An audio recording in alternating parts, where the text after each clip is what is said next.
دورے جہالت میں ایک شخص لیزرڈ کا شکار کر کے لے کر جا رہا تھا۔ یہ وہ وقت تھا جب عرب کے لوگ گو کا شکار کر کے کھایا کرتے تھے۔ جب اس شخص نے ہمارے نبی صلی اللہ علیہ وسلم کو وہاں کھڑا ہوا دیکھا تو وہ آپ کے پاس آیا اور کھڑے ہو کر کہنے لگا کہ آپ وہی ہے جو آپ خود کو اللہ کا رسول کہتے ہو؟ تو آپ نے جواب دیا کہ ہاں میں وہی ہوں۔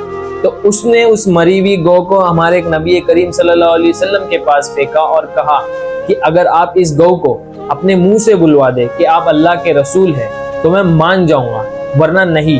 یہ بات سن کر ہمارے نبی صلی اللہ علیہ وسلم اس گو کے پاس گئے اور آواز دی۔ جیسے ہی آپ نے آواز لگائی اس گو میں اللہ تعالیٰ نے جان ڈال دی اور وہ چلا کے کہنے لگی کہ یا رسول اللہ میرے تو بھاگ جاگ گئے کہ آپ نے اپنے منہ مبارک سے مجھے آواز دی۔ آپ فرمائیے کہ آپ مجھ سے کیا پوچھنا چاہتے ہیں؟ تو آپ نے فرمایا کہ اے گو یہ بتا کہ تو کس کو سجدہ کرتی ہے؟ جو اکیلا مالک ہے پوری کائنات کا، جو مالک ہے جہنم اور جنت کا، میں اس کو سجدہ کرتی ہوں۔